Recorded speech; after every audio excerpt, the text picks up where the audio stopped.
لیکن غامدی صاحب، ہم دیکھتے ہیں کہ ہم جب قرآن کھولتے ہیں، اس کے تراجم پڑھتے ہیں، اس کی تلاوت کرتے ہیں اور تفاسیر کا بھی جائزہ لیتے ہیں، تو یوں معلوم ہوتا ہے کہ جیسے ہمارا ذہین طبقہ کوئی محسوس نہیں کرتا وہ چیز جس سے اس کا دل بدل جائے یا دماغ بدل جائے، وہ کوئی مناسبت محسوس نہیں ہوتی۔ یوں لگتا ہے کہ کچھ واقعات ہیں اور وہ ریپیٹ ہو رہے ہیں، اور اسی طرح سے کچھ جو آخرت کی بات ہے وہ بار بار ہو رہی ہے، اور اس میں کوئی یوں لگتا ہے کہ کوئی اسٹیمولیشن نہیں ہے پڑھنے والے کے لیے۔ یہ میں ایک عام آدمی کا پرسپیکٹو سے آپ سے یہ بات جاننا چاہتا ہوں۔ آپ نے خود بھی بتایا کہ ابتدا میں قرآن نے آپ کو متاثر نہیں کیا جس طرح آپ اس کو دیکھتے تھے۔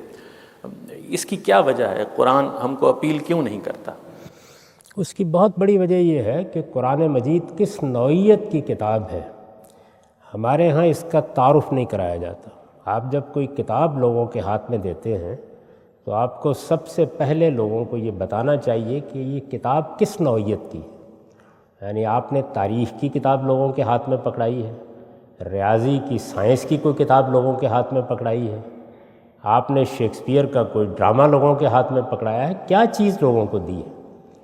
ایک عمومی سا بیان دے دیا جاتا ہے کہ یہ انسانوں کی ہدایت کے لیے ہے، خدا کی آخری کتاب ہے، محمد الرسول اللہ صلی اللہ علیہ وسلم پر نازل ہوئی ہے، اس میں انسانوں کو رہنمائی دی گئی ہے۔ یہ ساری باتیں اپنی جگہ ٹھیک ہے، لیکن یہ کتاب کس نوعیت کی کتاب ہے؟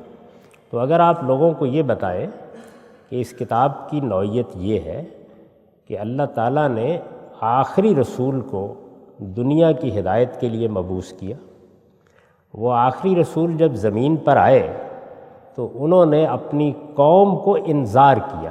انذار قرآن مجید کی اصطلاح ہے، اس کا مطلب یہ ہے کہ ایک پیغمبر نے آ کر اپنی قوم کو یہ بتایا کہ قیامت برپا ہونے والی ہے، زندگی کا خاتمہ موت پر نہیں ہوتا، وہ موت سے شروع ہو رہی ہے، اس کے بعد ایک نئی دنیا میں تم آنکھ کھولنے والے ہو، اور اگر تم میری اس بات کو نہیں مانو گے، نہیں قبول کرو گے، میں دلیل دوں گا، میں سمجھاؤں گا، میں تمہارے ساتھ مباحثہ کروں گا، لیکن اگر میری بات نہیں مانو گے تو جو جزا اور سزا قیامت میں ہونی ہے میں وہ اس زمین پر برپا کر کے دکھا کے جاؤں گا۔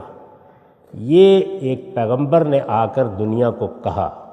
جب اس نے یہ کہا تو پھر یہ جزا و سزا کیسے برپا ہوئی؟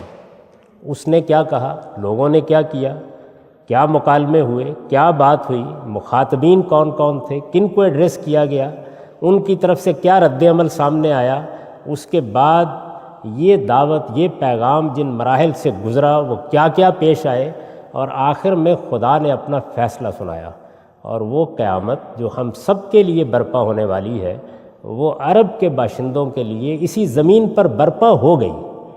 یہ قرآن مجید اس قیامت کی سرگزشت ہے۔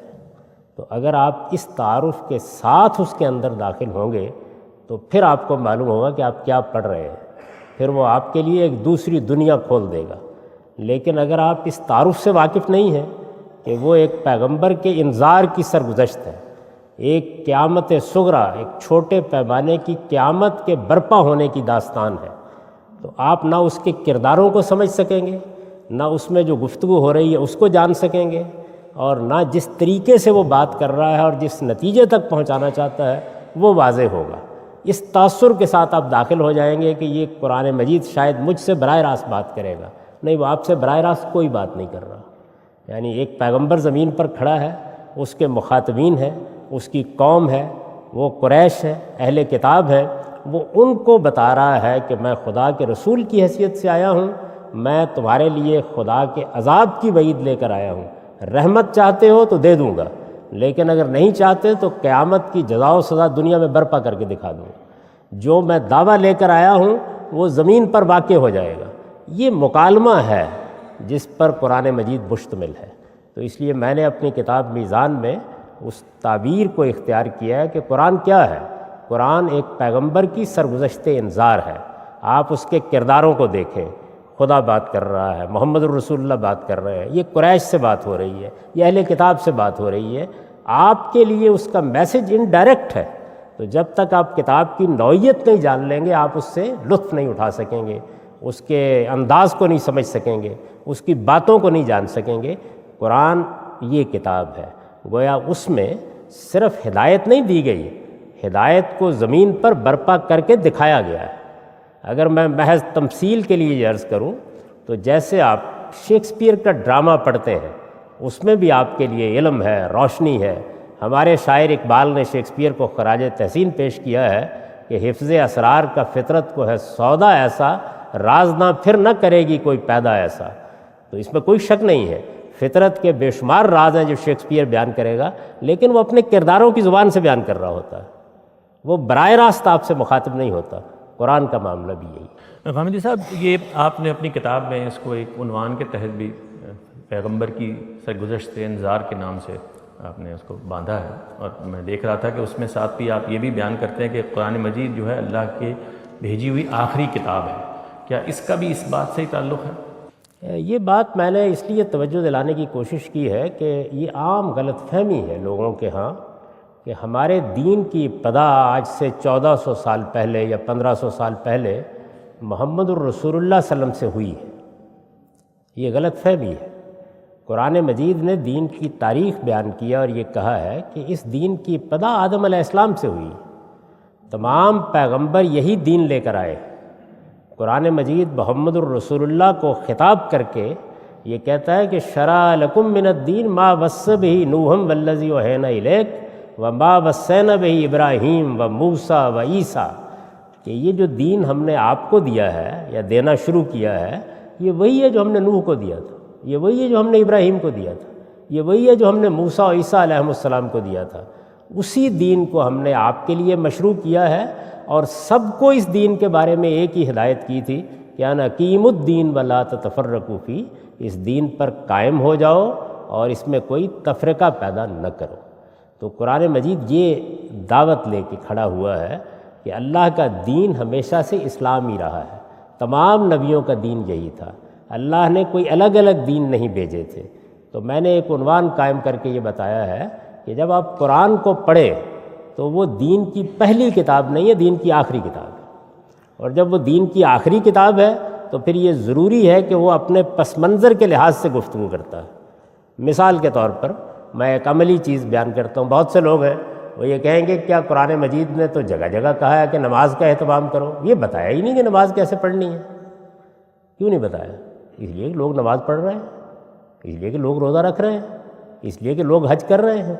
ان تمام چیزوں سے لوگ پہلے سے واقف ہیں، ان میں کہیں غلطی ہو رہی ہے وہ اس کی اصلاح کر دیتا ہے، بس اس سے زیادہ کچھ نہیں ہے۔ تو اگر آپ یہ نہ جانتے ہوں تو آپ کے لیے ایک بڑا سوال بن جائے گا کہ قرآن مجید ان چیزوں کی تفصیل کیوں نہیں کرتا۔ آپ سوچئے تھوڑی دیر کے لیے کہ اگر اس وقت اللہ کی کوئی کتاب نازل ہو تو وہ آپ کو نماز پڑھنے کا طریقہ بتائے گی، وہ کوئی غلطی ہو رہی ہوگی تو اس کی اصلاح کر دے گی، بس اس سے زیادہ کچھ نہیں۔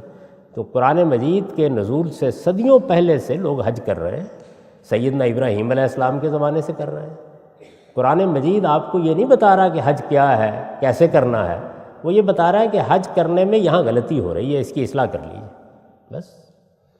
اس لیے یہ ضروری ہے جاننا کہ قرآن دین کی آخری کتاب ہے، لہٰذا اس کو دین کی پوری تاریخ کے پس منظر میں کھڑے ہو کے پڑھنا ہوگا۔ وہ ان چیزوں کے بارے میں محض تاکید کر دے گا، حکم دے کے خاموش ہو جائے گا، محض اشارہ کر دے گا جن سے اس کے مخاطبین جن کو وہ ایڈریس کر رہا ہے وہ واقف ہیں، جانتے ہیں اس کو، ان کی تفصیل کرنے کی کوئی ضرورت نہیں ہے۔ ہمارے علم میں اس کی ترتیب الٹ دی گئی، وہ یوں بیان کیا گیا کہ قرآن آیا، اس نے کہا لوگوں اقیم الصلاۃ، لوگوں کو پتہ ہی نہیں تھا کہ صلاۃ کیا ہوتی ہے، محمد الرسول اللہ نے ان کو بتایا کہ صلاۃ یہ ہوتی ہے۔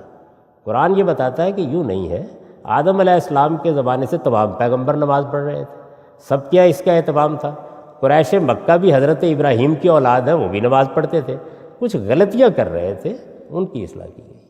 تو یہ اہم ترین بات ہے کہ آپ جب قرآن میں داخل ہوں تو یہ سمجھ کر جائیں کہ یہ دین کی آخری کتاب ہے جس کو آپ پڑھنے کے لیے جا رہے ہیں۔